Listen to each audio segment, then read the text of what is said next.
तो दोस्तों, उड़ने की आशा के आज के एपिसोड की शुरुआत में रेणुका साइली को सबके लिए गर्मा गर्म चाय और पकोड़े बनाने का आदेश देती है। वो खास तौर पर हिदायत देती है कि रोशनी के लिए मिर्ची वाला पकोड़ा जरूर बनाया जाए क्योंकि उसे वही पसंद है। इधर तेजस नखरे दिखाते हुए चाय की जगह कोल्ड कॉफी या चॉकलेट शेक की मांग करता है, तो साइली शांति से बताती है कि घर में इतना दूध नहीं है। इस पर रोशनी अपनी अमीरी दिखाते हुए कहती है कि वो ऑनलाइन ऑर्डर करवा देगी। तो तभी रेणुका मौका देखकर साइली सचिन पर ताना मारती है कि इनकी तो किसी को खिलाने पिलाने की भी औकात नहीं है।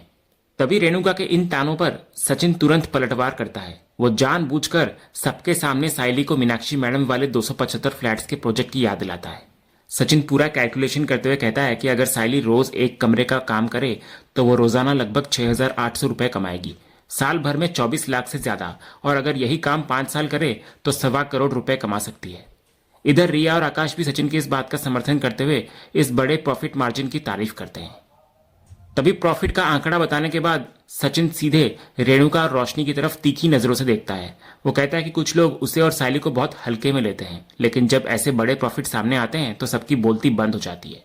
सचिन फिर सवाल उठाता है कि असली मुबारकबाद किसको मिलनी चाहिए। तभी साइली उसको रोकने की कोशिश करती है कि बिल्डिंग बनने के बाद बात करेंगे, लेकिन सचिन यही नहीं रुकता। वो कहता है कि जब कुछ लोग इतने बड़े बड़े दिखावे कर सकते हैं तो वो भी क्यों पीछे रहे। आखिर में सचिन सीधे रोशनी की तरफ देखकर एक जहरीला ताना मारता है कि कुछ लोग एहसान फरामोश हैं, दूसरों का एहसान भूल जाते हैं और उसी एहसान को अपना बनाकर गिनाने लगते हैं।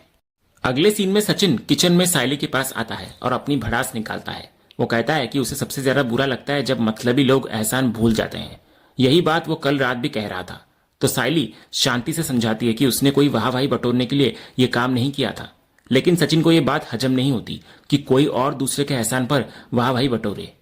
तो साइली उसको शांत कराते हुए कहती है कि इस वक्त उसके लिए परिवार की शांति सबसे ज्यादा जरूरी है, और अगर चुप रहने से घर में खुशियों का माहौल बनता है तो यही सही है। इस पर सचिन व्यंग में हाथ जोड़कर उसको देवी जी और महान कहता है कि उसे हर चीज चल जाती है, इसलिए लोग बार बार ऐसा करते हैं। वहीं दूसरी तरफ किचन में साइली पकोड़े बना रही होती है। तभी रोशनी आकर चुपके से कुछ पकोड़े प्लेट में उठा लेती है, लेकिन जाने से पहले रिया उसका रास्ता रोकती है और प्लेट छीन लेती है। रोशनी पूछती है कि वो ये क्या कर रही है, तो रिया उल्टा उसी से सवाल करती है कि वो क्या कर रही है। तो रोशनी अपना अच्छा मूड खराब ना करने का बहाना देकर जाने लगती है, लेकिन रिया उसको सीधे सेल्फिश कहती है। फिर रोशनी चौंकती है तो रिया खुलकर बोलती है कि जो डील उसे मिली है वो साइली वहिनी की वजह से मिली है, उन्होंने ही तेजस के शोरूम का रेफरेंस दिया था। इसके बाद रिया बताती है कि उसे भी साइली ने उसी क्लाइंट के लिए रेफर किया था, उसके रेस्टोरेंट के लिए। वो अलग बात है कि डील पक्की नहीं हुई, फिर भी वो क्रेडिट देगी। लेकिन रोशनी ने सबके सामने एक बार भी साइली को थैंक यू तक नहीं बोला। तो इस पर रोशनी बड़ी ही बेशर्मी से दावा करती है कि ये डील उसने अपने दम पर और अपनी मेहनत से हासिल की है। वो रिया पर पलटवार करती है कि साइली ने उसे भी रेफर किया था पर उसे कोई ऑर्डर नहीं मिला। इस पर रिया भी करारा जवाब देती है कि ये पकोड़े भी साइली ने अपनी मेहनत से बनाए हैं, और क्योंकि रोशनी को किसी की मेहनत को स्वीकार करने की आदत नहीं है तो ये पकोड़े भी उसके लिए नहीं है। तो रोशनी इस पर तिल मिलाकर वहां से चली जाती है। इधर रोशनी के जाने के बाद साइली रिया को टोकती है कि उसे इस तरह प्लेट छीनना नहीं चाहिए था। तो रिया इस पर भड़क कर कहती है कि रोशनी ने कैसा एटीट्यूड दिखाया और आज भी वो सिर्फ आंटी की गुड बुक्स में आने के लिए ये सब कुछ कर रही है। इसके बाद रिया रोशनी को एक नंबर की सेल्फिश और लायर कहती है। वो साइली से कहती है कि जब सब कुछ वहिनी जाने देती है तभी लोग उनके साथ ऐसा बर्ताव करते हैं। एक सिंपल सा थैंक यू बोलने में रोशनी को क्या तकलीफ है, ये रिया को समझ नहीं आता। तभी साइली शांति से कहती है कि वो सब कुछ कर सकती है पर उससे घर की शांति भंग होगी, जो वो नहीं चाहती। यही वजह है कि वो चुप रहती है।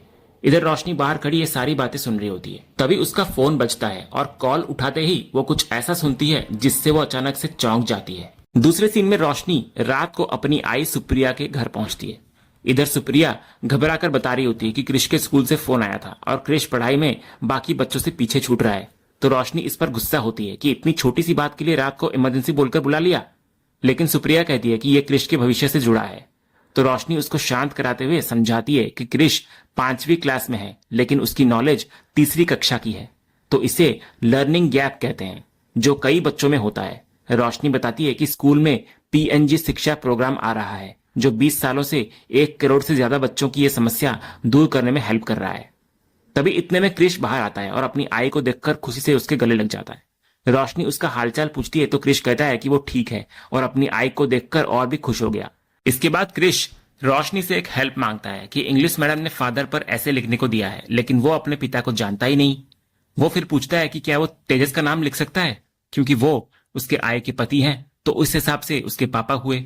तो रोशनी उसे भरोसा दिलाती है कि उसकी ये ख्वाहिश एक दिन जरूर पूरी होगी। तभी इधर सुप्रिया धीरे से कहती है कि जिस तरह सब कुछ चल रहा है उसे नहीं लगता कि क्रिश की यह इच्छा कभी पूरी होगी। इसके बाद वो रोशनी को बता रही होती है कि क्रिश और उसे गांव जाना है, क्योंकि सतीश को गुजरे 8 साल हो गए हैं और उसकी पुण्यतिथि की पूजा करनी है। ये सुनते ही क्रिश पूछ बैठता है कि ये सतीश कौन है। तो ये सुनकर सुप्रिया और रोशनी दोनों हैरान नजर आती हैं कि वो क्रिश को क्या जवाब दें। इसके बाद रोशनी तुरंत क्रिश को खेलने के लिए भेज देती है। फिर वो अपनी आई पर भड़कती है कि उसने कितनी बार मना किया है कि सतीश का नाम उसके और क्रिश के सामने न लिया जाए, उनका उससे कोई रिश्ता नहीं है। तो सुप्रिया शांति से समझाती है कि जैसे जैसे क्रिश बड़ा हो रहा है उसके सवाल भी बड़े हो रहे हैं, तो उनके जवाब देने ही होंगे। इस पर रोशनी चिढ़कर कहती है कि वो ये प्रवचन सुनने के मूड में नहीं है। सुप्रिया कहती है कि वो हर साल क्रिश को पूजा के नाम पर पुण्यतिथि में ले जाती है, तो इस बार अगर रोशनी भी आए तो वे मिलकर क्रिश को सच बता सकते हैं, क्योंकि उसे भी हक है ये जानने का कि उसका असली बाप कौन था। तो रोशनी साफ मना करती हुई नजर आती है कि उसके पास उस इंसान के बारे में बताने को कुछ नहीं है। फिर वो बहाना देती है कि उसे काका काकू के साथ पूजा के लिए दूसरे गांव जाना है, इसलिए वो सुप्रिया के साथ नहीं आ सकती। तो रोशनी अपनी माँ से कहती है कि वो भी क्रिश को झूठ बोलकर पूजा करवाना बंद कर दे। तो इस पर सुप्रिया गंभीरता से कहती है कि सतीश क्रिश का बाप था, अगर वे यह पूजा नहीं करवाएंगे तो क्रिश को पितृदोष लगेगा। वो रोशनी को समझाती है कि दोनों गांव पास पास है, तो वो कोई बहाना बनाकर आ जाए। सुप्रिया आखिर में चेतावनी देती है कि आखिर वे क्रिश से कब तक सब कुछ छुपाकर रखेंगे, धीरे धीरे उसको सतीश के बारे में बताना शुरू करना होगा, इसी में सबकी भलाई है।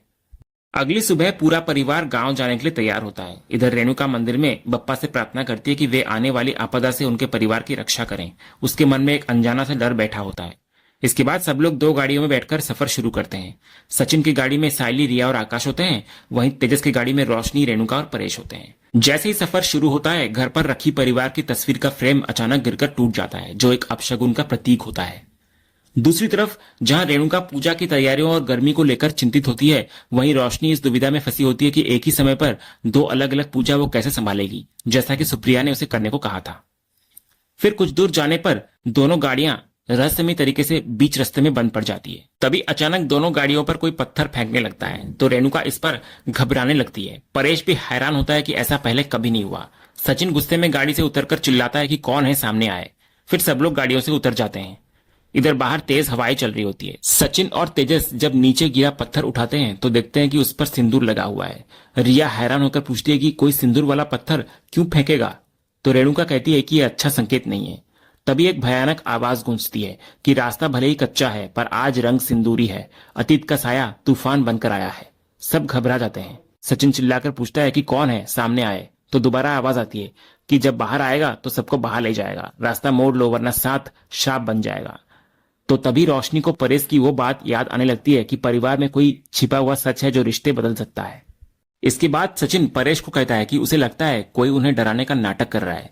सब गाड़ी में बैठने लगते हैं। तभी जब तेजस रोशनी को छूता है, वो डर के मारे चीख पड़ती है। तो सचिन मौके पर ताना मारता है कि लगता है लाली पाउडर का कोई पुराना आशिक मिस्टर लाल नाम का कोई आया है, जिस तरह वो डर रही है। वो जानबूझकर उसे उसके गोचीबाज मिस्टर को बुलाने को कहता है। तो तेजस इस बात को टालता है, लेकिन रोशनी के मन में सच में डर बैठता हुआ नजर आता है।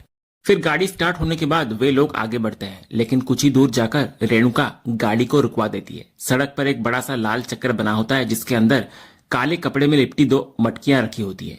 ये एक तांत्रिक क्रिया जैसा प्रतीत होता है।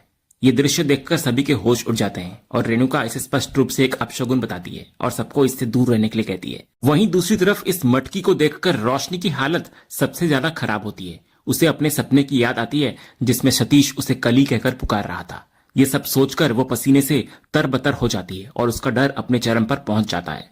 और इसी डरावने और रहस्यमय मोड़ पर यह एपिसोड आज का यहीं पर खत्म होता है। तो दोस्तों, आपको आज का ये एपिसोड और इसका अपडेट कैसा लगा, अपनी राय हमें कमेंट बॉक्स में जरूर बताएं। अगर आपको ये वीडियो पसंद आया हो तो वीडियो को लाइक और शेयर जरूर करें और उड़ने की आशा के आने वाले रोमांचक ट्विस्टिंग टर्न्स जानने के लिए हमारे इस चैनल को सब्सक्राइब करना ना भूलें। मिलते हैं अगले वीडियो में, तब तक के लिए धन्यवाद।